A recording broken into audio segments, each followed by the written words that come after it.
been flipping pages since I could remember. That told me I had to be within the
Hello, welcome ladies and gentlemen to another AFR broadcast.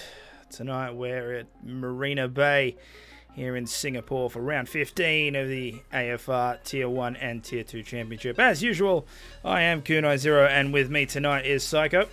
Good evening, everyone. Alright, so just before we get things started, let's do a small recap of the, let's say, interesting race that we had last weekend. So for Tier 1, we had a couple of interesting developments. So as usual, Revo absolutely smashed it, came across in first place. Mikau in second. Funnily enough, that means that 4 races in a row, they're first and second respectively. So we'll see if the trend continues. However, we did have interesting amount of crashes. A fair amount of safety cars. Seb, who usually finishes strong, ended up finishing 17th due to very, very, very unfortunate incidents, one of which involved a Ferrari coming onto the course a little bit too early at Monza, which, of course, isn't typical or anything. And another one of a Racing Point doing donuts, which is, again, not something typical, I guess. But that crash of Seb was just so cringeworthy. I've watched it probably 5 or 6 times now, and it is just so unfortunate. The timing is just so horrible. It is quite horrible. Sidix, up man. But I mean, it is what it is, and we got to move forward. Yes, Zudix. Hey, how are you? Also, for those of you who don't know, we have a Twitter page now. Zudix is the runner of that. So for anybody who wants to get updates, events, things like that, make sure to jump on. The link should be in the chat. We shouldn't be too far off. I haven't been invited to the game, so that's... Oh, no, there we go. Ignore me. I have indeed. Alright, so let's get this set up. So, Singapore, street circuit, night. What are your thoughts? What are you expecting? I'm expecting a lot of safety cars. I think we'll have max safety cars, absolutely. I am hoping for some clean racing. I don't expect it, I'm just hoping for it. And I hope it's dry, because this track is a lot of fun in the dry. You've got to be very, very precise. It's punishing. Qualifying is going to be super important. Yes, indeed. Okay, so street circuits, of course, very tight, very narrow. Position is everything, especially in a track like Singapore, one of the more technical tracks on the circuit. The other thing that comes with a track like Singapore is tyre temperatures. They do go crazy through the roof. So I wouldn't be surprised if pretty much everyone adopts the medium to hard strategy, because you want to make sure you get laps out of those. You can go on the softs and you get initial grip, but they just blow out way too quickly on a track like this. And I can't remember how many laps it is on a 25%, but You need every single bit of grip you can find. You So said 25%. it's not 25, On it's 50, sorry. 50%. Yep. Yeah. On a 50, it's 31, I think. 31, yeah, there you go. So a long it's 30. race. So more than likely we'll see our share of safety cars. I know last season we had some really weird, interesting glitches happen with the broadcast camera. One of which was the tire wall, shot out into the middle of the track. Now the drivers couldn't see it, but the spectators could. So every time someone would drive through the wall, their car would like glitch and bounce. Because I thought that's what they were seeing, so I'm just like, what is going on? But no, just a spectator thing. So we'll see if anything like that happens as well. Interesting of the similar to the story of Senna and how he believed that the wall had moved and that's why he hit it. And anybody that would ever say that, you would laugh at. But they went and checked the wall, and in fact, it had moved by a couple centimeters, and that was enough for him to hit it. So. It's because they're always on the limit around this track. Well, every track really, but this track especially. You're always on the limit, and you're right up against those walls the whole time. It's the only way you've got any decent pace around here. Yeah. You have to use all of the... Well, that's for anyone, but you have to use all of the track in order to get all of the rewards. So, we are having a little bit of lag in terms of getting these drivers ready. So hopefully we shouldn't be too far off. Thank you to everyone who is tuning in. I can see some people in chat there. Let's go Apollo the God. Apollo the God. Okay. He's got a fan in chat. Apollo the God. That's all right. Charlemagne has words to say about that, but that's all right. Oh, man. All right, so let's see. How many drivers we got today? We should have a decent amount. I can see 18 so far. Oh, if we get a full grid, that'll be wicked. Good showing. 18 is a nice number. Yeah, a full grid would be better. I don't expect to finish with 18 drivers. No. Well, we'll see. We'll see how it goes. We'll do a recap of the points. So obviously Revo is in first. So he's only had one retirement this season everywhere. He's finished in order. First. Retired at Baku. Finished first in Spain, second in Monaco, first in Canada, second in France, first in Austria. And Silverstone had controversy with his safety car, maneuver on the safety car, so that put him back into fifth with all the penalties applied. And then first for the next 4 races, so 304 points. He is almost 100 points ahead of Mikau in second place. He's 2 points off, so 98 points ahead. As Mikau, same thing, great run. He's had seconds pretty much the entire season. Fourth in Monaco, fifth in Canada, third in France, and one retirement in Spain. Didn't compete in Baku, so that's a miss out on his point. But he's in 206. Seb behind with 172. Similar story, pretty much third across the board.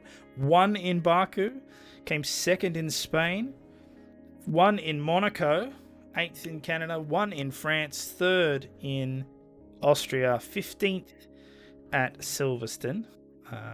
Not a great run for him. Came 4th in Germany, retired in Hungary, had a lot of internet issues there, and then 9th in Spa, and of course, with all the incidents at Monza, 17th. So, yeah. Bit inconsistent last couple of races from Seb. I hope he turns it around. In saying that, Monza really wasn't his fault. Yeah, well, I mean, that's one, he's switched off traction control, so he's learning how to race with that. He did that in Spa. And 2, his internet also has to keep up.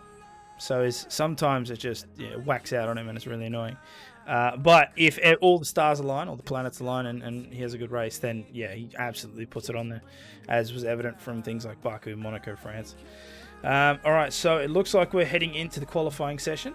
So we'll be able to get things done and kicked off. I'm very, very keen to see Singapore. Singapore is so good looking at nighttime, dude. I love Singapore. It's funny because people. I feel like Singapore is one of the best tracks on the calendar, right? Oh, I feel like. But there are so many people out there that don't like it, and I don't. Oh my god! Yes. Okay, that's interesting. It's so so those of you who are wondering why I am yelling like an idiot, I will show you. in just a second. Let's switch over to the main broadcast. That is rain, ladies and gentlemen. Because it's a Sunday night. Every Sunday night you yell like an idiot. That's true. That is accurate. Accurate AF.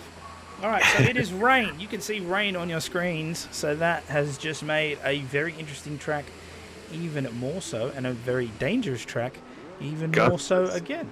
Gus just gives up straight away. He's sorry. Like, nah, not doing this. Gus looks outside, goes, nah, some good guys. Thanks. All right, so apparently we've come to Singapore in monsoon season. 18 minutes on the clock, counting down. 18 drivers on the grid. I believe Gus Rules was given a qualifying ban for what happened at Monza, which is why he's quit. That was determined from the stewards. So that is why he's retired. He hasn't just quit because of the rain. That was a small joke. He's quit because he has a qualifying ban and he's honouring that ban, so he will have to start from the back of the grid. Of course, that means fresh choice of tyres, but we'll see if... actually, no, my weatherman's just told me it's a dry race, so we'll see if he can climb his way through the back of the grid. All right, let's have a look. Who is out? It's a Ferrari that's out, so let's jump on board with... If it's Gus, it would be Greeny. He's a teammate. So we'll jump on board with him as he makes his way around a wet Singapore. It looks fairly heavy if we have a look at the camera here. It's pretty intense. Polar Pepsi has also left the session. I believe he too was hit with a qualifying ban for incidents that happened at Monza. So that'll be 17 drivers that will be competing in the qualifying session. That does look very heavy. That's a lot of droplets there on that halo. It's going to be interesting to see the lap times here. Yeah, so usually on a dry track, these guys are doing, I think it's in the vicinity of 34s, 35s. I believe Revo does hit the 33s because it's Revo and he's an alien. Yep. But yeah, so I think the intermediates are like 2 seconds or 3 seconds slower, something like that. Did the rain just stop? Oh, no. Okay. Sorry. He just drove under a covered bit. I'm so confused. I looked at the camera and I'm like, what? But that's all right. Okay, so on board with Greeny. First car out on track. First car to attempt a flying lap as he makes his way through turn 1. Now, of course, the entire dynamic of the track changes when you introduce tiny little droplets of water multiplied by about 1 million. But the premise is exactly the same. The idea is you want to go slow in, you want to go fast out, and you want to make sure the car's going in a straight line, which is a little bit harder to do, but nonetheless, do so. As he makes his way now down to Memorial Corner. Now, usually 4th gear around there. You can see in the rain, not so much. 2nd as you bring your way down. Then, of course, 1st, trying to make sure to keep off those concrete walls because they are not your friend. Now, they are all on intermediates, which means it's not crazy rain, and there isn't water pooled up on the track. So, you know, they'll be able to go a little bit faster than they probably would under wet conditions. But even so, you can see how much feathering that Greeny's having to do with this throttle in order to maintain it. Quite a tidy lap so far by Greeny. He had a bit of turned in a little bit quick there on the hairpin, but he recovered well. So around turn 14, you make down really sharp corner here. Make sure you don't go too far on the inside. Here you can push the limits. The game does let you push the limits a lot, and then we make our way to underneath the bridge there, the grandstand. Get a little bit of semblance of dry before you get onto a wet circuit. And we come through DHL corner at the back here, and then only one more nice banking. Turn 22 and 23. Usually fairly flat out, but in this case not so much. He'll cross the line, 155.2, and that'll be the fastest lap until Revo crosses the line in about a second with a 153.024. That's very, very quick for wets. I was racing the AI at 100% around here, and I got a wet qualifying as well because I just forgot to turn dynamic weather off, and they were punching in 155s. Yeah, that's insane. So Revo taking provisional pole, a 153.024. Geordie in the Alfa Romeo, a 155.249. Greeny with his 155.286 in third place. And Seb in the Red Bull with a 155.34. He'll lock out the second row. It's Flyboy, Major Payne, Smitty, Bandcamp there with a 156.3 in ninth place. T-Mac 155.7. More people coming across. Mikau shoots his way up to second place, 154.39. And Potsy as well, 154.52. He's now going third, shoving Geordie, Greeny, and Seb all the way down. You see combined in there in the mix, 56.2. Smitty with a 56.3. So the majority of people setting their laps. Just on board now with Lotus. Currently doing his flying lap. Lotus, one of those drivers where he's got the talent, he's quick, but tends to get bullied a lot by the other guys on track. So a couple of moments like that with him and Smitty fighting through Parabolica. Speak of the devil, as the Toro Rosso parks off the track there. Brakes here. Ooh, goes out a little bit wide. You can see the car fishtailing slightly. That is, of course, the danger with a wet track. Let's see, where can he put himself as Revo sets another fastest lap, shoots it down to a 152.8. So even further cementing that pole position. That's phenomenally quick. Did he invalidate? No, he didn't. Okay, so he's actually allowed to go that far over the corner. Here we go, underneath the grandstand. It's currently sitting at a 140 as we come to the last few corners. Going to be very careful. That yellow DHL wall is screaming for some silver paint. So when you come around that corner, you just want to make sure you don't gun it too quickly, because if you do, the rear end of your car is going to go in there. And we're going to have some two-tone corner paint scheme going on as Lotus comes across the line. 155.1, slots himself into 8th, not bad. Pretty good time as everyone now shoots off the track. I like the little cue that's happening here, as I believe that was Mikau that went across there.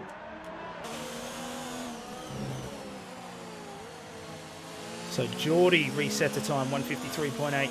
T-Mac shoots his way up to third with a 154.0, and Major Payne knocks down his teammate with a 154.16. Now we're currently on board with said teammate, Mikau, second on the championship leader standings. See if he can improve his time. Very impressive lap by Geordie. He's really up there. Yes. Very, very quick. It's funny because not to pick on him. He has a wheel, but he doesn't use it. He deserves it. He doesn't use it. As Revo sets yet another fastest lap, 151.0. 0.66. Jesus Christ. We get it. Great. Apparently, Revo is now Moses. As he drives, the water just shoots out of the way. So Geordie has a wheel, but he chooses not to use it because he doesn't feel confident. Instead, opting for the controller. So, whatever, pick your poison. But I'd really love to see what, weeks of practice could do. Could he be quicker? Possibly, I don't know. But anyway, he's chosen his weapon of choice, and he'll stick with it. So currently third as Greeny shoots back up there, 153.445. Good position for the Ferraris. Mikau gets a little bit loose coming around that third final corner. Here comes Mikau. Bandcamp crosses, he's in 7th. Mikau crosses, he's in 2nd, 152.149. He saw Major Payne's time and went, excuse me, buddy, you're the number 2 driver. All right, let's switch over to Seb in the Red Bull. Currently 13th on the grid at 55.304. Just to answer Matt's question in chat, they're both serving qualifying bans from incidents for last race. And I definitely don't want a wet quali in Tier 2. Please don't jinx us.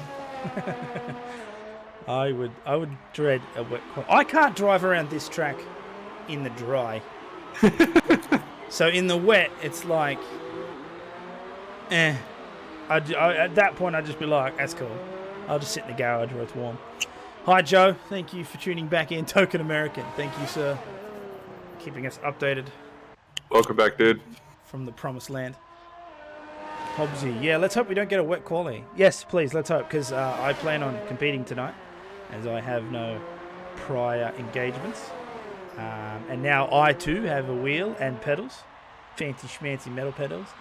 They say that pedals can make you faster. I am yet to see that. But I'm sure that's just me and not the pedals. I think the way you go fast is you actually do need to press the pedals. Oh, okay. See, that makes more sense. I thought you could just own them. That's usually why. That's just my problem. See, I've got pedals, but I forget to press them. Yeah. See, I thought if you just owned metal pedals, then it would like if you had a load cell, you automatically got 5/10. You know what I mean? So I was lied to. That's okay. I'm glad to be the guinea pig for you guys in the chat. Let it be known that if you do buy fancy schmancy pedals, they work, but you have to actually use them. Something I will carry forward. Okay, so Seb, halfway through his flying lap. Let's see if he can improve. He got shot all the way down there. So Mikau still holding. Oh, he's gone a little bit wide, but he's caught it before he hits the wall. Ali in the chat. Pedals make you consistent. Yes, they do, especially load cell. In no way am I sponsored by Fanatec, but if anybody from Fanatec's watching, hit me up. But the load cell on the Club Sport V3 pedals is amazing. Once you have the pressure, and when you feel the pressure and you can set it to whatever you're comfortable with, it is so easy to know exactly how much brake pressure you're applying. I know when I'm doing 50% now, I know when I'm doing 20%, I know when I'm doing 70%. It's just easier, and it has made me better in determining where to brake and how to turn in and things like that. The difference was I suck really bad. So it has improved, but I'm still not at the pace that I should be, and that's going to take a lot more time. As Seb crosses the line there, 152.1, shoots his way back up into third. Matt's sort out on track now. He's set a fastest sector 2.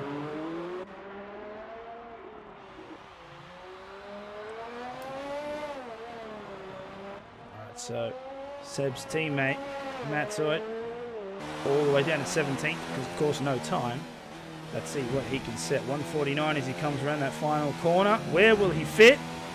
Oh, slides in right next to his teammate. Currently a Red Bull lockout on the second row of the grid. 152.490. Not bad at all. Solid time.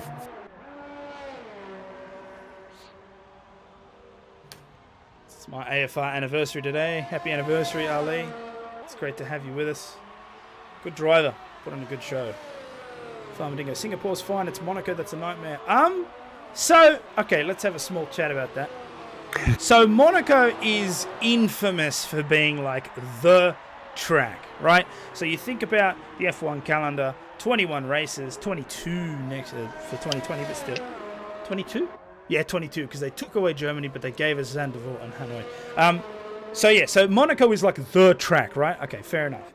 I don't disagree with that. Monaco can be a nightmare. But the difference between Monaco and Singapore is Monaco is one of those. Monaco has such a heralded history because it's where the classic Grand Prix are raced, and because like everyone remembers the center footage of him, one-handed up through, moving up Casino and all the way up into the top end of the track. But like, I don't necessarily see it as more dangerous. I can understand from a overtaking perspective. It's easier to overtake in Singapore than it is in Monaco. But I don't see it as more like, personally, driving in the cockpit of an F1 car, every track to me is Monaco. Because it's just coming at you so fast that, like, if it doesn't have a runoff area, like, France is my safe zone, right? That's my safe space. France is my safe space because everything is a runoff. That's my safe space. But everything else is just danger. That's how I see it. I see what you're saying. Matt, yes, Matt. Yes, indeed. All right, so 2 minutes and 40 seconds left on this qualification clock. T-Mac still on an outlap. I wasn't paying attention, but okay. Let's see, has there been any movement? Not really. Flyboy still in 5th place, 52.666. Well, that's ominous. Wahid there in the Mercedes, 153.425. Greeny currently sitting 7th with a 153.4. He'll have to carry the weight of the Ferrari Tifosi on his shoulders due to Gus Rule's qualification ban. Where else we see Nut there in 13th and Toro Rosso 154.1. Lotus the slowest car on track so far, but that was of course his first attempt, so hopefully he'll be able to improve as we shoot out. Monaco has so much better flow in my opinion. Monaco has so much better flow. I guess because you're not turning as much.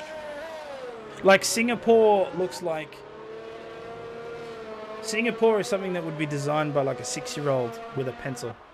Or a crayon even. Where they like... just as they're drawing straight, they're like, I'm border straights. And then it's just like a right turn and then a left turn. And then they get really bored even more so they start doing squiggly lines every so often. T-Mac... A dry race. As T-Mac invalidates almost immediately. Well, that's not good. Alright, so he'll have to try and reshuffle, but he doesn't have time. There's only a minute left on the clock. Oh, it's nice to know that DRS is enabled with 1 minute to go on the qualifying session. Thanks, race control. Okay, so the rain decides to stop, but nobody's really going to have any use of it, except, of course, Flyboy, who's using it now. So I'm just going to retract that statement. Let's see if that actually changes the dynamic of everything. So the rain has stopped. The track is relatively dry. I don't see any sort of shimmering effects or anything. So everyone's out on intermediates. Let's see what happens. Flyboy trying to set his fastest lap.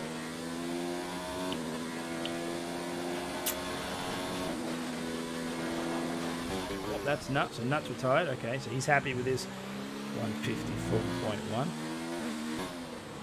It would look so bizarre if you're just tuning in now and you see a perfectly dry track. Everyone's on quick tires. Yeah, it'd be great. For those of you who are tuning into AFR right now, it was raining. We swear. So he pulls over to the side. He's happy. He improved again. I didn't even notice a 50.9. That's... dude. So quick. So dumb. Alright. Seb has retired, so he's happy with 52.16. Count 52.14. Oh, I see an end plate there in the side of the track at the infamous wall I was talking about. Someone's just had a bit of a spin. It's going backwards. Yeah, I see a Sector 2 yellow flag there. It looks like one of the Red Bulls. Major Pain is... Oh, wait. Yeah, oh, God, he took himself out. Okay. He tried to spin around. Oh, flyby, catch it! Deja vu! Nah, okay. Put it into the wall.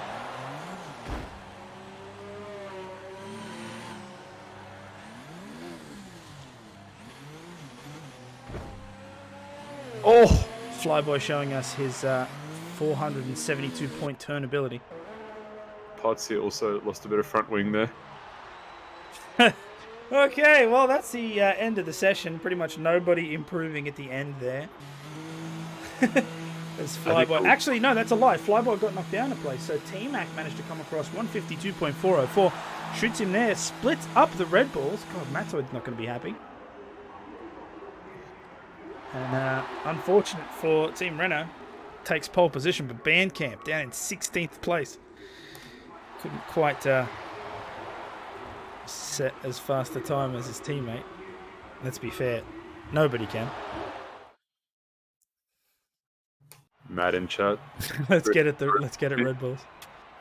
Yes, indeed. All right, so Revo taking out pole position. Great drive, 150.9. Mika will start alongside with a 152.14. Seb in the Red Bull, 152.16 in third. And T-Mac splitting him up with a 152.404 in fourth. Great drive from pretty much everybody. It goes from 2 to... It's pretty close. I mean... The wet did throw things off. Lotus there with the slowest time there, 155.15. A Red Bull 121. All right, that hinges on a couple of things. One, Revo doesn't finish the race. Yeah. And two, Mika doesn't finish the race. Then you might have a point there. Maybe. Revo might take each other out. You never know. Yeah. Maybe. I doubt it, though. I doubt it. Revo's really, really good at... How do I put this in a more modern context that's relatable to all the kids? Revo practices his social distancing every Sunday, but he takes it to a whole other level. The recommended distance is 1.5 meters, and he's like, what about a track width? How about 3Ks? 3Ks is good. Yeah, his pace is just phenomenal.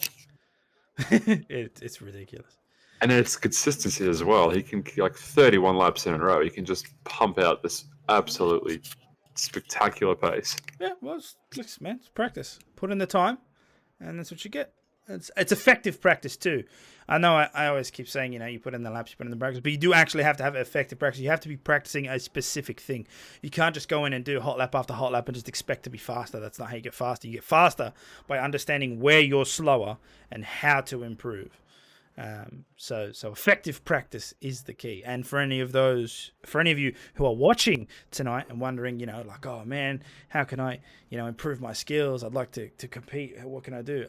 There are a ton of tutorials online. Specifically, there is a YouTube channel by Scott Mansell, Driver61. He specializes in actual real driver training, but all of those things apply. All of those things carry over. And it's helped me immensely better understand things like brake inputs and racing line and weight transfer of the car. So definitely a great source. Shout out to him. And he also has a sim racing channel as well, where it's more specifically configured to sim racing. But and he's not the only one. I mentioned him because I've been reading through his books and the Driver Academy. But there are tons of places online. But the key is time. You have to put in the time. If you put in the time and you put in the effort, then you're going to get that effort come out the other end. But none of them applies to F1. Yeah, well, it does. But Just bit off topic, but all the cars look pretty good this year. They'll look nice. But for whatever reason, at nighttime, the Renault just looks absolutely phenomenal. Are we talking about the 2019 spec? Yeah. Yeah. Renault got the color scheme right because, so I'm not going to go into it because this is a Formula One broadcast. But if you actually look at the science of how colors work in terms of the retina of the eye, so black and white are shades. That's their official, they're shades. And they work well with pretty much any color. That's why they're base colors. And so yellow is such a striking color that when paired with a black background, it just looks fast. And that's why under lights it looks... same as the Haas. So Haas has like a Renault thing going, but instead of yellow, they were like gold. Ironically, not finishing first ever. But, power to you. Other cars like a McLaren, I'm a very big fan of McLaren, not just because I drive for them in the AFR tier series, but I do like the orange, the colour set, the papaya orange, as it is, the McLaren orange, and the BWT, Racing Point. Who doesn't like a pink car? And for those of you in the chat who are like, what about the Ferrari? It's red. Big deal. Don't get me wrong, I respect Ferrari. They've been in the game a long time, and they deserve respect, but it's red. That's something that will never change, but I would like to see them add another color and actually add a second color to the car. No, come on. Yeah, I know. I'm just saying. Let's talk about culture. But all right, okay, that's enough about that. We're about to get this race underway. The 5 red lights are up. We're waiting for them to turn off so we can get things started. There it goes. Everybody's away. You can see the smoke clear. Let's see what happens as they come into turn 1. Mikhail with a really fast start, and he manages to get past. And that's really well done from Mikhail there. He manages to settle on first place as Revo falls back in line, and we've had a pretty good turn 1. I see no incidents. What about turn 3 and 4? It's looking pretty good so far. Phenomenal start. As Potsy now goes, brakes late, tries to get past Greeny, does so. McLaren moves up into 7th, Greeny now in 8th. Having a look at some of these. Oh, Greeny loses yet another position. The Mercedes decides to join in the battle. The 2 Toro Rossos are there. So is the Alfa Romeo. Combines in 14th, trying to catch up to both of them. It's a great start to this race, incident-free. Not something I thought I'd see at Singapore. But as the season has evolved, so have the drivers. And it's great to see. On board with Potsy now, who's slid right behind T-Mac here in 7th place. As Revo is closing in on Mikhail. He is holding that gap, but Singapore, not an easy place to overtake. Mikhail getting a lightning start, managing to use the left and right banking of turns 1 and 2. Got the inside line, managed to carry it all the way out through and put himself up in front. So that is very good positioning from the Haas driver. Let's have a look here. We'll jump down to the further back on the grid. 13th place with the other McLaren on the track as Mikhail sets the fastest time, naturally. It's only the first lap. Here they come around the final corner. So let's have a look at these tyres. So the majority of people are on the mediums, but a lot of them are on hards. That would have been more at the back. Matzoid, though, started on the hard tyre. So, of course, they had free tyre choice. It's a dry race, which means nobody's qualified. It matters because they all did it on intermediates anyway. It's Bandcamp and Lotus are at the back fighting for position. Lotus must have had an incident. He's missing some part of his front wing. Yeah, he does seem to be dragging behind, so we might have our first. Here comes Combine, tries to go on the outside of Geordie, but Geordie shuts the gate. But could the switchback happen? Probably not. He's a little bit too far behind. It was a really good attempt, but he couldn't quite make it happen. So he'll just have to file in line for now and try and get past later on in the session. Let's jump up a couple of positions. Greeny, who is 0.23 behind Wahid, lost 2 positions there to Potsy and Wahid earlier on. I'm sure he'll be seeing, well, of course he'll be seeing red. He's driving in a red car, but still, he'll be trying to catch both Wahid and Potsy. He'll want his position back as quick as possible.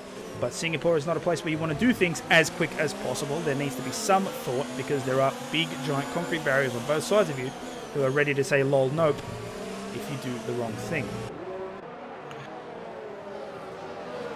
Never a good idea to try and paint with a barrier, especially not around this track. Look, I'm all for two-tone, but preferably, properly applied, not added on by the track. I would be interested to see, though, how, like, let's say, like, for example, and I've had a mind blank for some weird reason, and I don't know what. Montreal, so Circuit Jules Villeneuve. The Wall of Champions, how thick do you reckon the paint is on that section of the track compared to everywhere else? That's got to be like Dulux level at this point. Dulux level. There's actually there's a guy on YouTube who creates like pens and stuff out of a paint material that is from the GM factory, like where they spray the cars. It builds up on the wall and then they peel it off every like schedule, and that's actually its own material. I don't know what it is, but if someone Googles it, you'll be able to tell me. That is a random fun fact that I keep in my brain. I couldn't remember important things like my kid's birthday, but I'm working on it. Did you know kangaroos can't hop backwards? No, but there you go. AFR, nice, clean, family fun racing and fun fact. That's a lot of Fs. That is.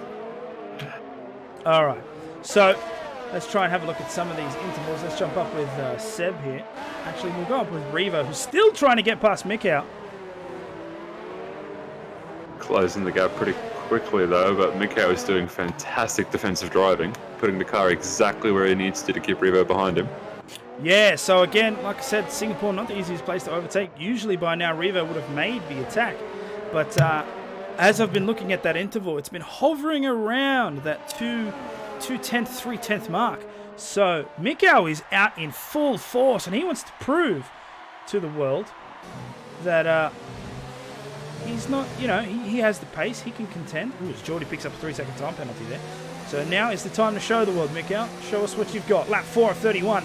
And we are on board with Revo as he is trying to catch down the gold and black Haas in front. Now, Seb, interestingly enough, is at the 9/10 mark. So right now it is truly a battle between first and second. You can see Revo trying to go as far on the outside, but Mikau knows where to place that car. And so right now it's just a matter of biding his time and conserving things like ERS, making sure not to push the tyres too hard, and then making a move at some point. Joe in the chat, think he'll try to just sit until Mikau pit, possibly. He might even try an undercut. Undercuts can work here in Singapore. Revo is... I'll put it to you this way. Revo uses Alain Prost's avatar in the game. Right?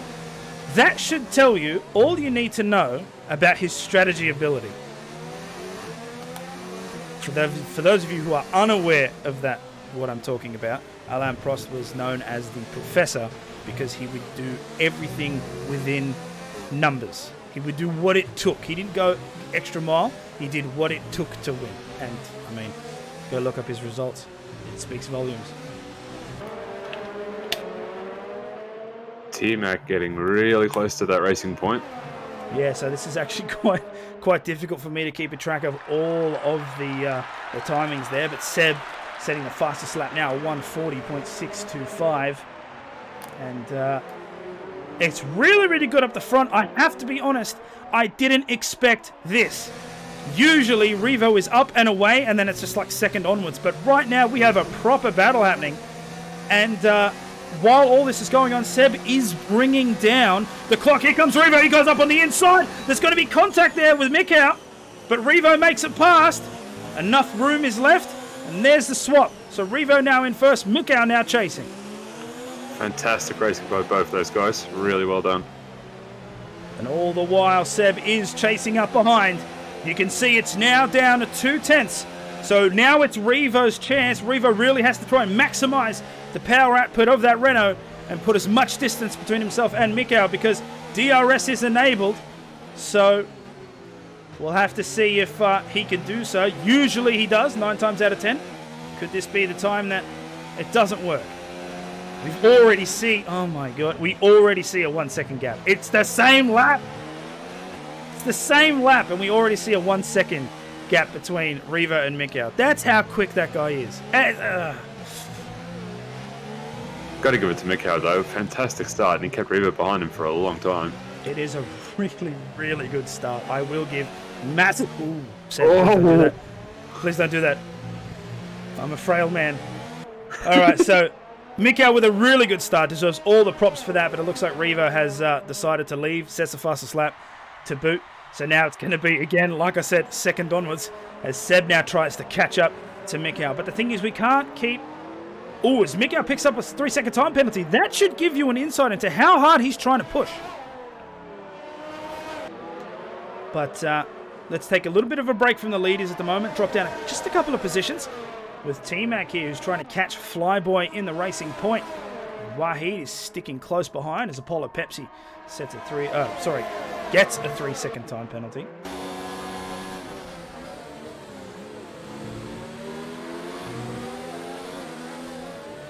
Doing pretty well now to keep on the back of here. So Matzoid has been left in the dust by his teammate. 4 seconds the gap between Matzoid and Seb. Now, to be fair, Matzoid is on the hard compound tyre, which is of course slower. Matzoid opting to go for the longer first stint. So Flyboy and T-Mac are going to be encroaching on him. Matzoid's choice now is he's got to play the ultra defensive game using the narrow layout of Singapore to his advantage. Oh, T-Mac caught it. Not bad. That almost went pear-shaped. And that little mistake has meant that Wahid now has closed the gap Only about 4/10 in it. Looking at the rest of the grid, not really crazy much happening. Actually, it looks like Gus rules.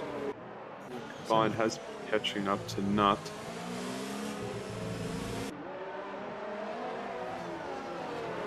Everyone, so 13th to 17th, all on the hard tyre. And they're all having their own little battle. It's good. There's constant action all throughout. I'm only one man, so I'll try my best to try and keep up with everything, as I say. So Flyboy was catching very, very close to the back of that Red Bull. Let's jump on board and see if he can nail it out between turn 4. So easy on the brakes there, using 4th gear, trying to inch away all over. Hits the DRS zone. Matoid won't have it. Flyboy will. And he's on the faster compound. And he's on the overtake. So he's got to choose a position. Matoid chooses the inside. Flyboy chooses the outside. They go into the braking zone. And the Racing Point does go a little bit wide. He might pick up a time penalty for that. And gets a nudge to boot. Matoid lost a bit of his wing there. So Flyboy pulling on the brakes. Matoid not being able to respond in time. And it looks like Matoid has lost. Let's see if I can confirm that. I believe he's lost an end plate. Yes, he's lost his front right end plate.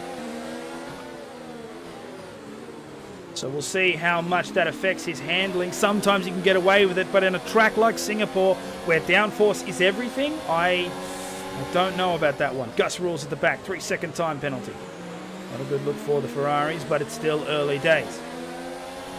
You can see how hard T-Mac's pushing here in the Williams. Keeping that gap there. Obviously, with the damage on Matoid's car, it does make it a little bit easier.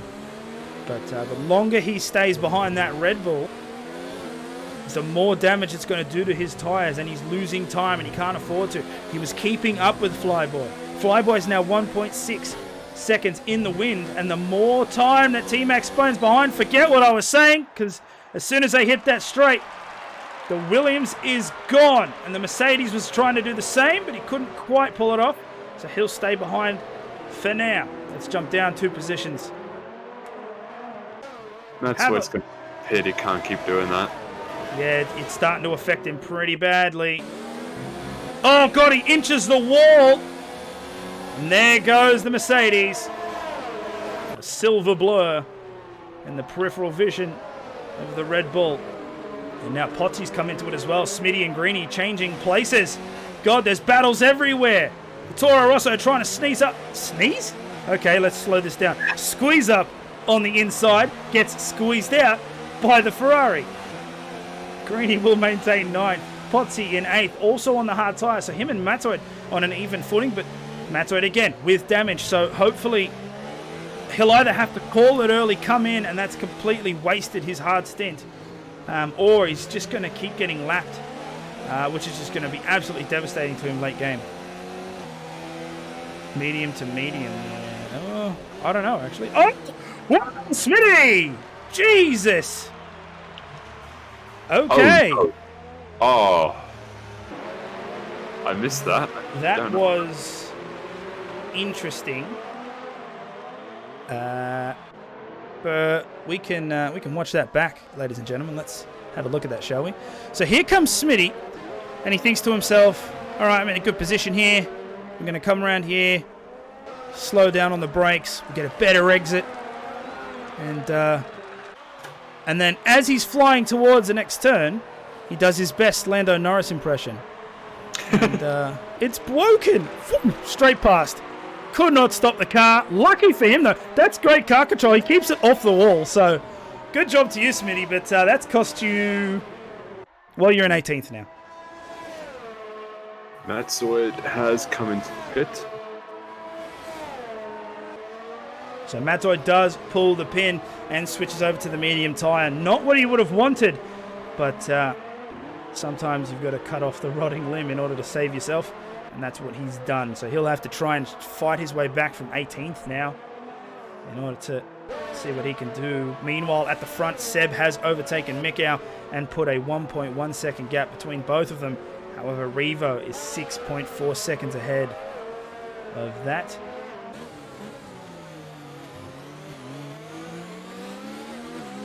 Gutier, how do they do that replay? Magic, my friend. Thank you, Matt. That's exact Kuno magic. That is shirt worthy.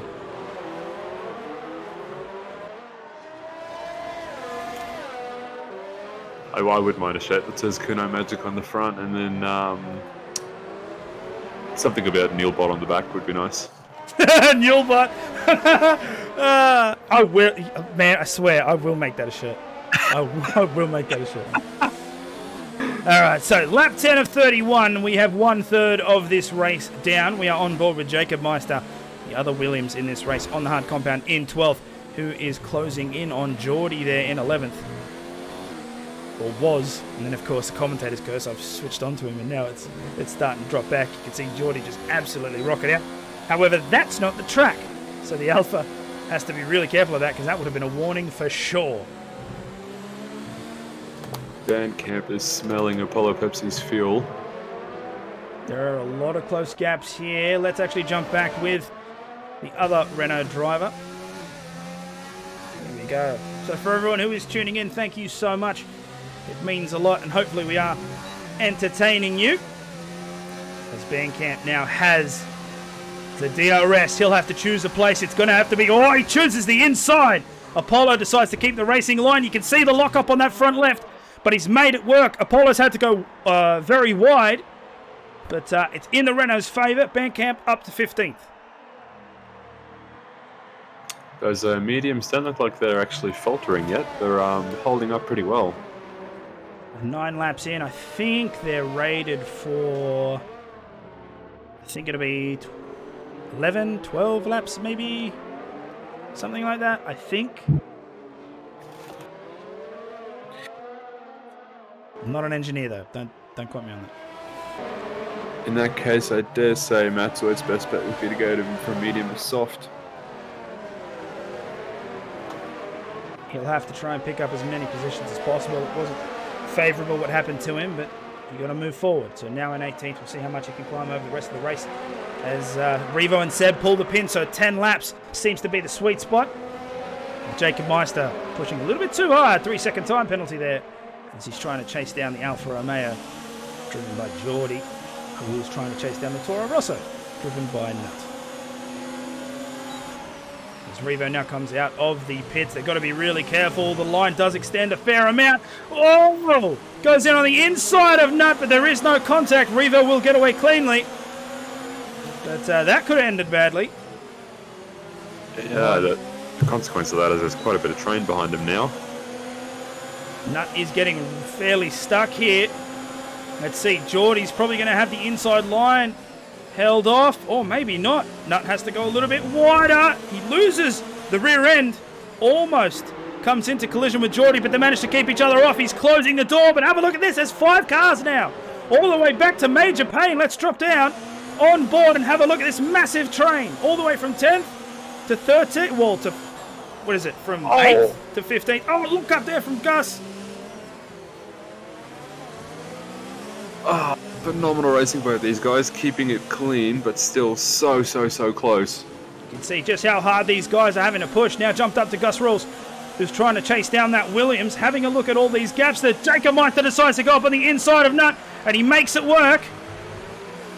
Nut looks like he's having a bit of issues now as we start to reach later on in the race. Those mediums are going to suffer, and Nut is the proverbial cream in a giant Oreo of hard users. The only person there with the medium tyre compound, everyone else on hards, as Mikau, Flyboy, T-Mac and Wahid all pit. So Potsy now in the lead of this race as he started on that hard compound. We'll see how long that will last for as Nut decides to pull in. There he is, he pulls the pin now, and that's going to allow Gus Rules and Major Payne both to overtake. And we're having there are a ton of people in the pits now. What's that, 6, 7? I can't keep track of this. This is just ridiculous. It's a little bit ridiculous, but have a look at this. Mikau, as he comes out of the pits, has to slight battle with Jacob Meister. Jacob Meister now in 4th. Mikau's going to fall in. Oh, he's got to be careful. Those tyres, they're physical things. They don't ghost. That's the danger of open wheel racing. If those things collide, you get what's called the catapult effect, and that's what gives us some of the great flips and launches. So they've got to be really, really careful when doing that. But Mikau does squeeze him out. Gus Rules falls behind. Jacob Meister loses again. Watch Seb now. Seb's exited into traffic. He's managed to overtake Jacob Meister there. Let's drop down to Actually, let's drop down a couple again. As Major Payne looks to make a move here on Jacob. But the corners came, so he had to back off. He'll probably end up doing it now as they come around to turn 13. And that gives you a little bit of a straight. Let's have a look. And Jacob had a way better exit there.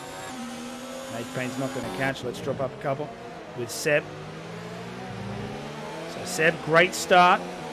Has finished his medium stint on the hard tyre now. That's all the way to the end. But currently stuck in a little bit of traffic. He's going to try and chase down Mikau, who's his direct rival. But there is a Ferrari in the way, so patience is key. Undercut didn't work for Seb. No, it doesn't look like it did. As Rebo sets a faster slap, 139.2.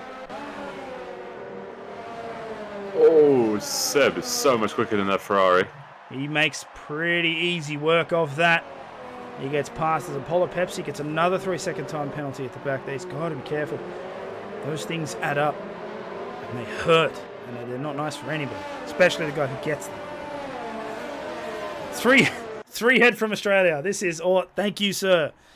We try our best. A bit better than my unranked lobbies. Well, we try. We try and make some sense. Because God knows, ranked lobbies are the worst.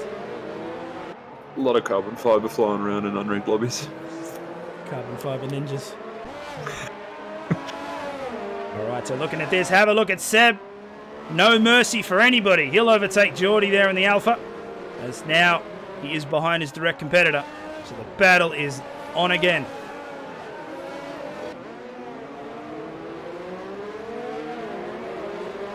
Having a look at some of these gaps here. Looks like Jacob Meister's the closest on track. 5/10. Him and Major Payne actually trading it off pretty well. Let's have a look at this. So, Major Payne's teammate currently third. Let's see if he can jump up the standings, spice up the highest points a little bit. I agree, Zurich. Sunday nights are definitely the best nights of the week. My viewer count isn't failing me. It's telling me we have 50 viewers. If that's the case, thank you so much, guys. Means heaps. I'm glad we can be entertaining all of you here. As of course, we'd all love to be watching actual F1, but coronavirus says no. So we'll try and bring you the next best thing. Ooh, it's Gus Rules, 3-second time penalty there. So I believe he is missing an end plate. It happened as he was coming out of that final corner. Seb overtook him. I saw an end plate go flying. So he might be having some handling issues, which will mean that Jacob Meister's probably going to try and make a move sooner rather than later. And the sooner starts now, but it looks like Gus is closing that inside line. Does it very, very well. Jacob has no choice but to fall in line. Here comes Major Payne now. Getting awfully close to the back of that car. Flyboy and T-Mac trading positions. Side by side. Still side by side as T-Mac has to hop that corner. But have a look here. Matzoid is on the medium tyre. He got overtaken earlier on, but now it's... Oh, no way. No way. Not again. And I think that was Matzoid's end plate. Right end plate again. He really has to start gluing that thing on properly. It is off, isn't it? Yeah, Oh, it's no. off. All right, let's have a look at that real quick. So as we switch to Matzoid at the back. Oh, Flyboy lost his end plate, so did Wahid. So you can see Matzoid here. He tries to go up on the inside of T-Mac. The inside of Flyboy. And ends up getting pushed up into the wall. There goes the end plate. God, he's so unlucky. And he's forced to come into the pits again. Oh, that has to hurt. Also losing a bit of his wing. That has to hurt. We will be, towards the end of the race, we'll be posting a Patreon link. For those of you, not a Patreon link, sorry, a GoFundMe link, so we can raise enough money to keep up the supply of end plates for Matzoid's car. The guys didn't think they'd have to make that many, but it's a costly sport. I mean, that's why they're bringing in budget caps. It's stuff like this. It's ridiculous. It's sad to see, but rubbing is racing, as they say. All right, so lap 15 to 31. We've just hit the middle of the session. And Seb, closest on track, he's trying to hunt down the Haas in front of him. As Revo is away in the wind, he's 3 seconds ahead of Potsy, who is 14 laps on those hard tyres. So the question will be whether Mikau can solidify a position change. 9 seconds, yeah, that's going to happen. Seb's very close as well, so Potsy will probably drop down to 4th, around 4th, 5th possibly. And Seb is closing the distance. Now Seb won in Singapore last year with an amazing race. As Revo was trying to catch him and ended up sliding on that last corner, losing it. And Revo brought it home with dry tyres in the wet. It was amazing. Amazing to watch. So we know Seb can drive around this circuit. And it's up to him to close this gap. 4 tenths in it at the moment. Zudix, they can borrow some end plates from Revo's crew. Yeah. Imagine being a fabricator for Revo's team. It's just like, did he break anything? No. Okay. Did he break anything? No. Okay. He's the only engineer who's on call. Everyone else is like, has to be there for the event. The engineer's like, oh, just let me know. Got a lot of free time. These are really good camera views from there. See, give me, Codemasters, in F1 2020, give me control over those, please. Because I need them in my life. It's so much cooler when you can see the view from up there. Alright, let's drop back just a little bit. Drop down to 8th position, where the other Haas is trying to catch up T-Mac here.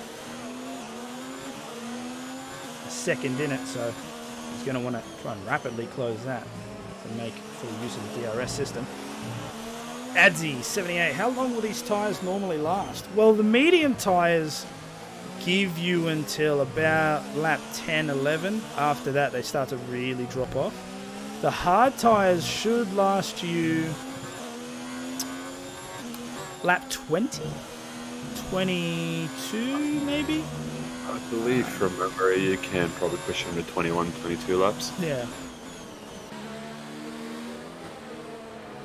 Well, 7th place, T-Mac.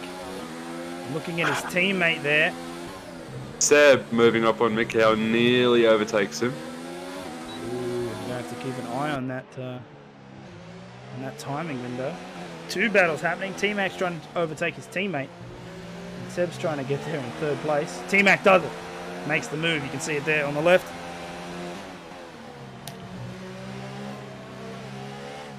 His combined is also doing the same. He's trying to catch Greeny. Didn't quite get him though through turn 7. Matt Sword getting close to Lotus. He'll make the overtake. On the right side, sorry. Easy done. Lotus on those 12 laps mediums. He'd be looking to pit very soon. That can't be fun.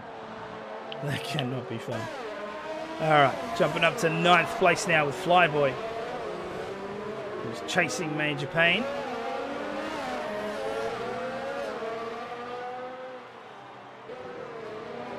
Flyboy's teammate Apollo down to 17th. Not a great place.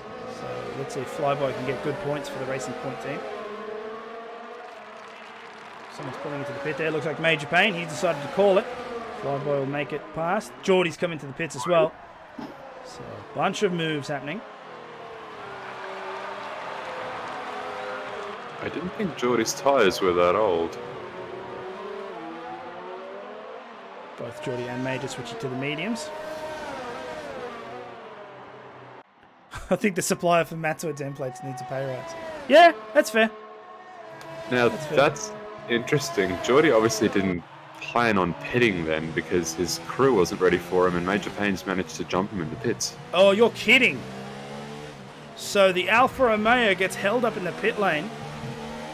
Oh my god. It's Hamilton and Hockenheim. I was watching him. The crew just wasn't ready. He obviously didn't radio ahead.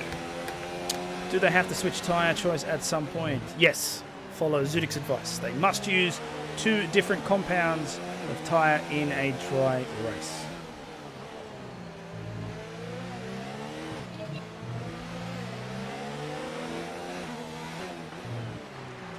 Revo sets another fastest lap, 1:39.105.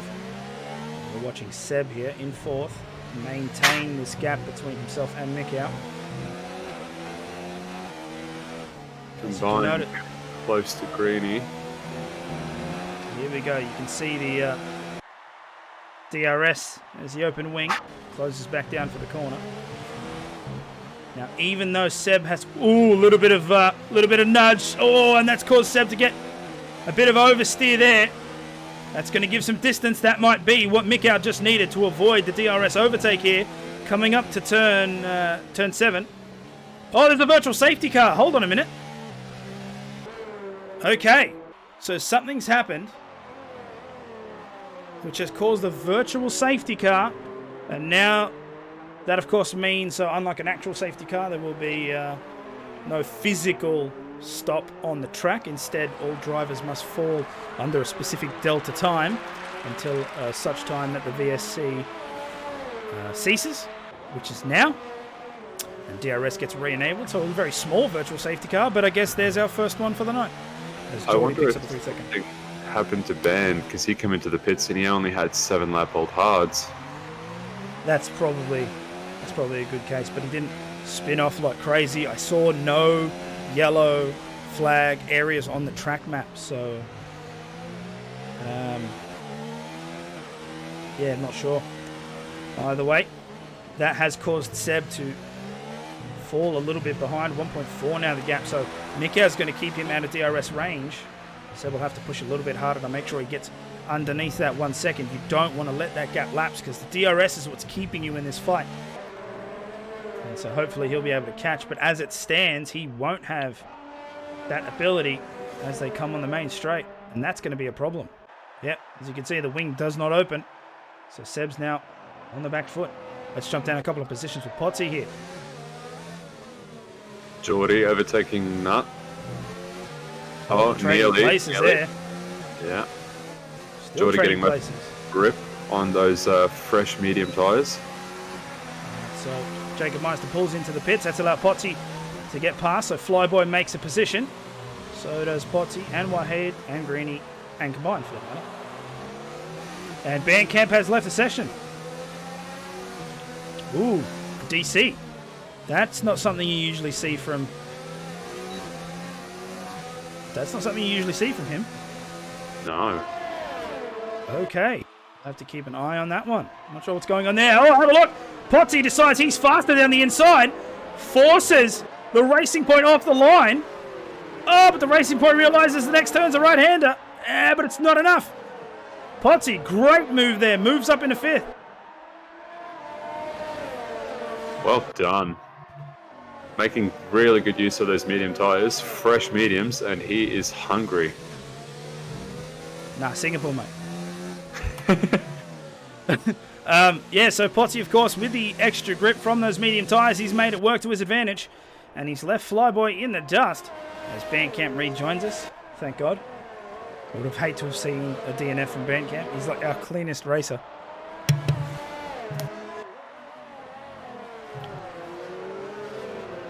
All right, so lap 21 to 31, 10 laps to go in this Tier 1 race. Revo still in the lead with 20 seconds to go. It's so hard to say with a straight face. 20 seconds. At the start of the race, he was fighting for first, and now he's just like, I'm good. That's frightening how fast he is. It's so incredibly crazy. All right, let's jump back to further down the grid as Matzoid is chasing down the sister team hoping that Nut looks in his rearview mirror and follows orders. But having said that, Nut don't wait for nobody. I'm sure DRS will come into effect. Here it goes. Switches on. The straight's not that long, so... Oh, Jesus! Yeah, mate, use all of the yellow. What are painted white lines? Matzoid says, suggestions. How does Revo not get bored of AFR? Good question. You'd have to ask him yourself. Let's jump up a couple. Jacob Meister. Oh, we've got a sector 1 yellow flag and a safety car. And Lotus has crashed out. There is our first safety car, lap 22 of 31, and the Mercedes has crashed out in sector 1. You can see. Yeah. So this is going to force a compression of the grid, which means that Revo's hard work has just come to an end. That 26-second gap no longer exists. You can see Mikau and Seb taking the chance. It's lap 22 or 31, so you can bet those guys are going to switch on to soft tyres and punch them to the end. Forgive me, medium tyres. I'm incorrect. Mediums. Yeah, you're not going to push softs 10 laps. No. What are their times compared to real F1 drivers? I'll be honest, I've never looked, but if you wanted to, you could probably just look it up on Google and check it. So Revo has passed the pit lane, still on hard tyres, both. So Potsy, Mikau and Seb all on mediums. Potsy has just jumped in front because of that safety car. Mikau and Seb both pitting. Potsy will probably be able to take those all the way to the end. So now it's going to be interesting to see. Let's jump up to Seb. What I love about this is the safety car's out and Potsy's still 30 seconds behind Revo. Like, it's just ridiculous. Like, look, let me... Here. This is what it's like at the front of the grid. 27 seconds behind is this. That's Revo. That's Potsy. Revo, at this point, will probably be able to pit and come out faster than Potsy can catch the safety car. Oh, that's maybe not, actually. I understand why Revo isn't pitting. The mediums are so much quicker. I think he drove past. We'll see. We'll see. We'll have to keep an eye out on it. As the safety car is now rounding the final sector of the track.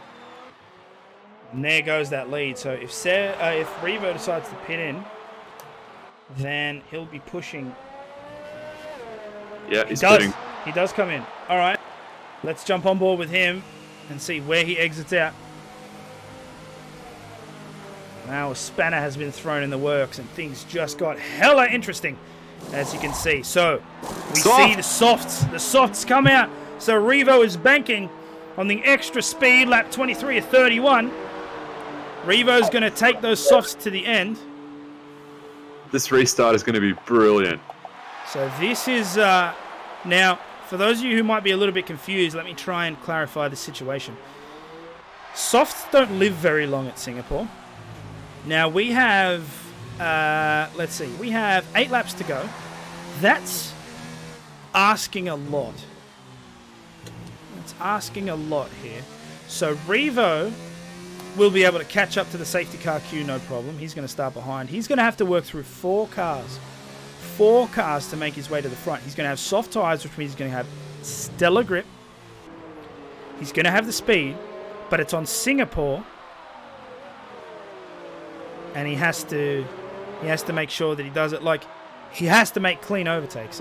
If he makes one wrong move, or if someone, doesn't give him enough room and it ends his race, like, that would be the most devastating loss for him.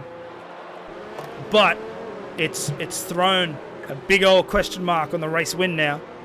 Potsy must be feeling some amount of pressure sitting in first. Now, 4 laps to 1 lap of wear on the mediums doesn't really matter. But as you get towards the end of the session, it might start to really hurt.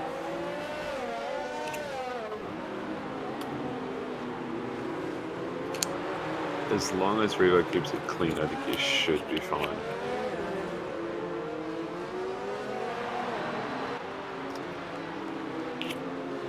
Now you can see all of those gaps completely disappearing as the grid compresses. We still do have a gap between 13th and 14th place combined to Bandcamp.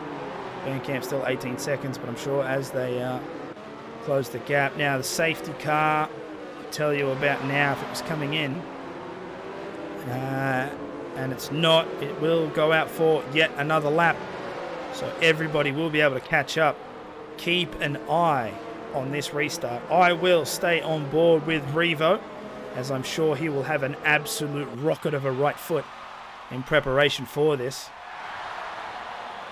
He has this unnatural, uncanny ability to time these things just right.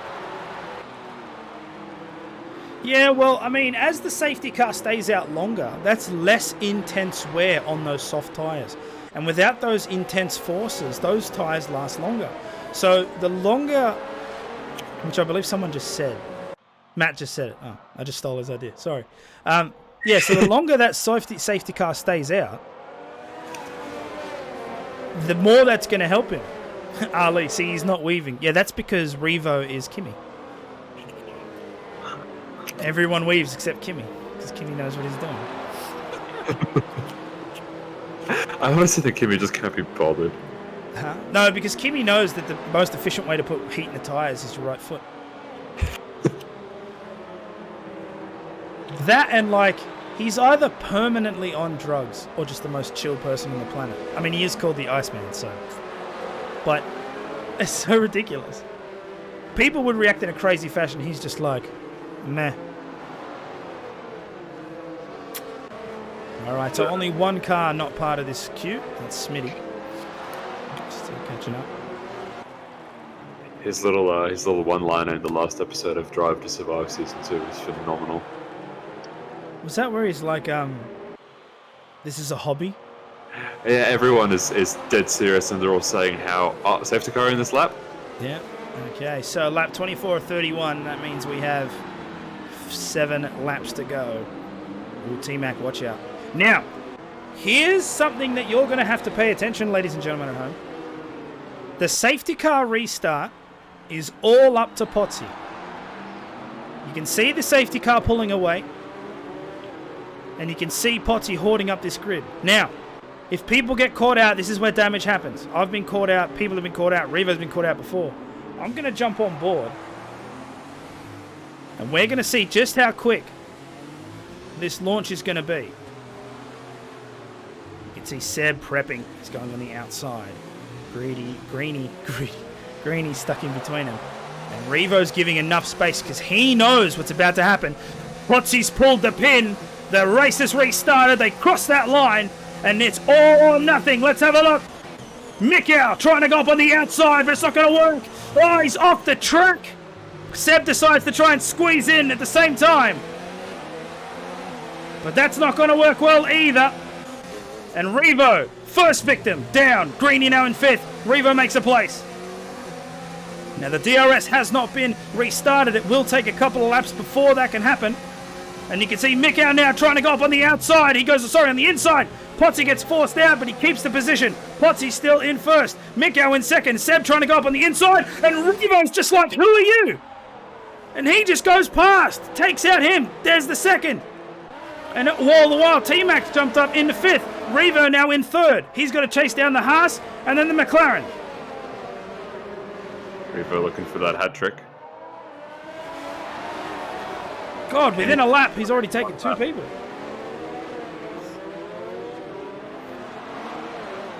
Here we go. Okay, now. 0.3 the gap. You can see how quick those softs are making him. But he's got to keep his composure. Don't do any silly mistakes. This is not where you want to bin it. Revo is a very talented driver. And we've already got a Sector 2, Sector 3 yellow flag. I can see Wahid and Bandcamp getting caught up in something. Hopefully it's not too serious. Back on board.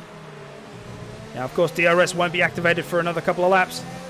Potsy has a comfortable 5/10 lead. Now, without DRS, there isn't really much of a threat. But look how fast Revo is. What is DRS even? 139.0 on those soft tyres. He looks on the inside, realises that he can't quite make the move, plays a safe game. Goes into the next couple of turns. Flyboy, 5-second penalty for speeding in the pit lane. So there's damage there on that racing point. That's why he's come into pit. Here we go, easy on the brakes into turn 4. Turn 5, sorry. Turn 4 is the kink coming out of T3. Revo looks to go up on the inside. Mikau knows that he's there. Will he shut the door? Whoa, look up there on that front left. That's how hard Revo was pushing, and Mikau got forced.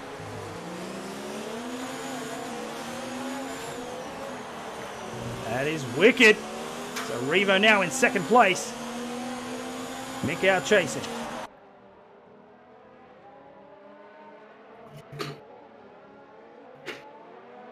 So throughout all of that, Seb has now managed to catch up a little bit.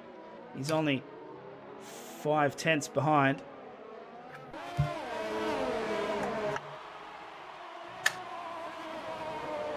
So Revo 1.1 seconds to Potsy. Potsy in the lead of this race, but he knows the demon is behind him. He's going to keep an eye on those rearview mirrors because the bright yellow dot's getting bigger and bigger.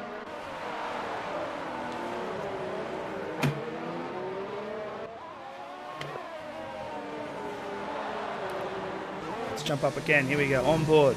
Now you can see Revo's already set the ERS to overtake. We're on the main straight now. As we cross, DRS should be re-enabled this lap. Go hard on the brakes here. Turns left. Oh, possibly another lap to go. He's just making up so much time in the corners and in the braking. He is. It's ridiculous. Look how fast he is. He's already here. There's the DRS. The DRS has been activated. Revo just has to choose a position, left or right. Potsy decides to try and defend that inside line. There isn't an inside line. Revo's already ahead of you. Hard on the brakes there, and Revo retakes the lead. So Revo now has to make sure he takes those soft tyres all the way to the end. But due to the extended period of that safety car, I don't think that's going to be a problem.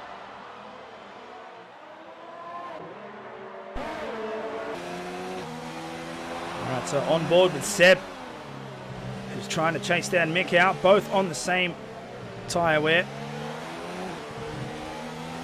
That's a good point, Mr. Ginger Ninja. I do think Potsy is lagging. Potsy's always lagging. You could see his car going a little bit glitchy as Revo started to make the overtake. So can Potsy hold on and take second place, or will he be overtaken by the two behind him?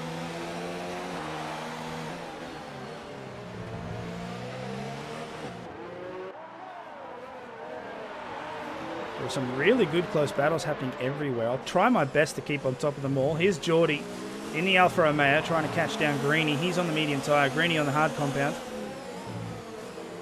But they are in a very tight technical part of the circuit. And now watch as Revo smashes all of the lap records. As the fuel runs out, the car becomes lighter.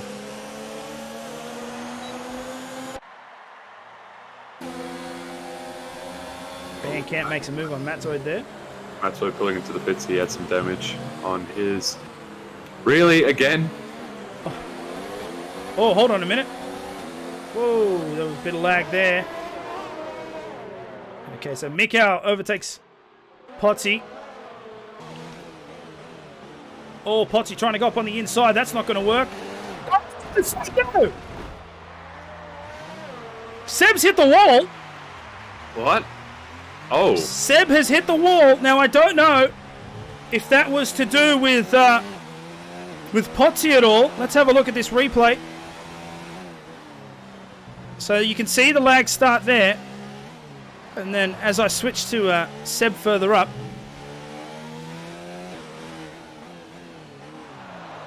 he tries to go up on the outside of Potsy, and then Potsy gets a little bit of jump there, and it's put, bang, Seb right into the wall. And he loses that end plate. That is crazy bad luck.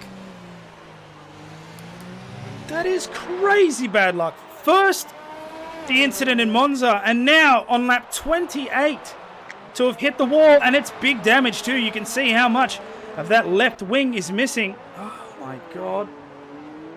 I'd just like to point out that for some fluke of the universe, Matzoid's right wing managed to fall off again. which is why he's back down in the 15th with soft tyres. Well, you can see Seb driving past the pit, so he's going to soldier on. But unfortunately, it's pretty severe. He's down to 5th. T-Mac is 6 seconds ahead. It's going to be a rough one, but we'll monitor it and see what happens as Major Payne is barreling down on that Red Bull as well. Will he be able to overtake his teammate currently in 2nd? So it'd be really good points for the Haas team.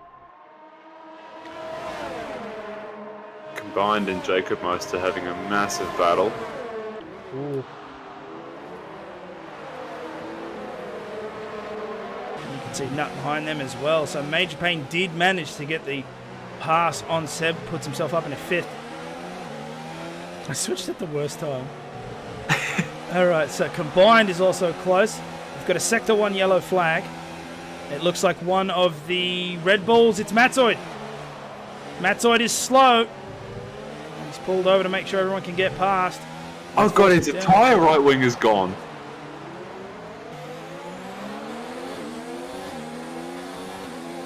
Oh no, Matzoid. Oh, the entire right wing is gone now. Okay, so lap 29 of 31. We're closing out this race. We're in the last moments. And Revo, 4-second lead. 7 laps of wear on those tyres as we tick over lap 30. You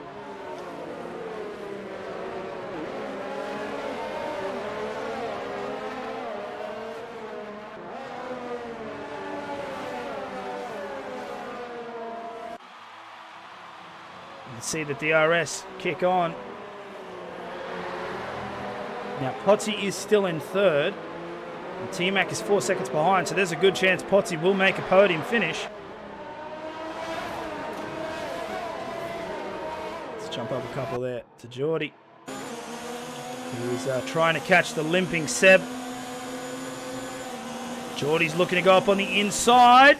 Hits late on the braking zone. Oh, Seb gets forced out. You can see them side by side now. Will he be able to keep the inside line? He does. There's contact there, but it's not heavy. Seb manages to stay in front so far. And now Greeny's up in the field. Good driving by Seb to maintain that position. Yeah, he's going to have to limp that all the way home. Geordie's chomping at the bit to get past. He does have extra tyre wear. And Greeny could capitalise if he plays his cards right, as they hit that 12-lap stint. There is a massive strain building up behind Seb now. Yes, indeed. Everyone within that 1 second gap. This is going to be all the way intense to the end. Look at that. 5, 6, possibly 7 cars? No, 6 cars. No, it's technically 7 because Bandcamp's in there. He's all the way at the back. So Matzoid, ooh, cross the pit lane, exit white line. That's one I haven't seen in a while. Now, Singapore is quite easy to do that, but that is unfortunate. So not only did he lose like 472,000 right wings, but he's also accrued a decent amount of penalties. This is not a good race for him. Have a look at Greeny now. He's trying to attack the Alfa Romeo, but can't quite squeeze it out. But this is the last lap to do so. And with all of this, there's battles galore. Everyone from Seb to Bandcamp, 6 cars are within contention as T-Mac picks up a 3-second time penalty.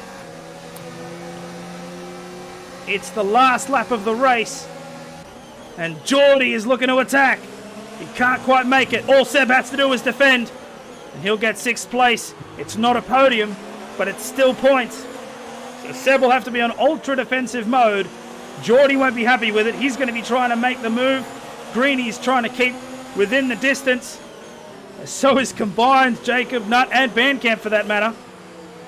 And as they all make their way across, Revo, 3.6 seconds ahead. You can see him coming up on Matzoid in the track map.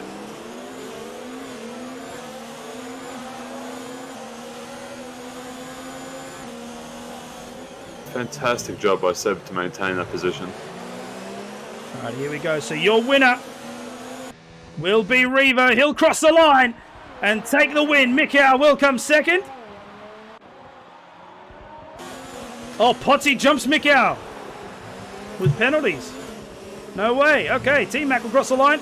And now everyone's coming to the end. It's a close battle, but nowhere to overtake. So Seb successfully defending. Geordie might go for a late attempt, but it's not going to... Did Seb just disappear? He did. What was that? Oh, but Geordie with a million penalties shoots all the way down to 11th. Oh no, Geordie. Bandcamp jumps up to 8th place. Seb finishes 6th combined in 7th. Greenie in 9th. What is this? What is this lobby? Oh, there goes an end play. Joe, is it Matt Zoids? No, it's the Renault. Okay, now, so... Now, Ali asking for driver of the day. I don't think we're going to give a driver of the day. I think we'll give a mechanic of the day. And that has to be to whoever the poor bastard is that has to replace Matt Zoid's front wing.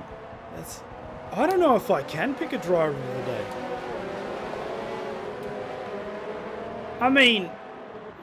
Bandcamp stands out to me because he was I think he had a bit of an incident at the start and he went down to 17th or 18th and he managed to climb all the way back up to 8th. Just have a look how good the AI is when it takes over. Look at Band's car. He's just going to punt. It's every 5 seconds. He's just like, move. Look, I don't know if I can pick a driver of the day. I'll be honest. Look, Revo, that switching to soft and then just mincing the rest of the grid was intense. And there you go, him on the top step of the podium. Congratulations to you. Seb, with that defensive performance at the end, I'm really, really upset and disappointed that he hit the wall there. I believe it was a lag issue. Potts' car lagged off and it's caused him to go into the wall. But well done to defend the position from Geordie. Finishes 6th. I mean, something weird happened at the end there where he lagged behind and then ended up finishing forward. But anyway, so I can't really pick a driver today. So many people did so many good things. I'll just pick a race of the season, and I feel like this might be it. Oh, phenomenal race. I was really surprised. A lot less safety cars than I thought I was going to see. All right. So yeah, we had one VSC and one actual SC. So pretty low on the SC count, if I do say so myself. All right. So that is the Singapore Grand Prix over. Revo with a fantastic win, setting up in first there. Potsy. Oh, that's right. He jumped in with penalty. So Potsy in second. Mekau finishes third. T-Mac in fourth. Major Payne in fifth. And Seb with a great defensive drive there in sixth. Combined, Bandcamp, Greenie, Nut round out the top 10. And unfortunate for Lotus, who I believe was the only DNF of the race. Okay, guys. So hopefully you've enjoyed it. I know we have. Stick around. Tier 2 is just around the corner. So you'll be able to get some more AFR F1 action. For now, though, I've been Q90. This has been Psycho. Again, hopefully you've enjoyed it, and we will see you next time. Goodbye. See you guys.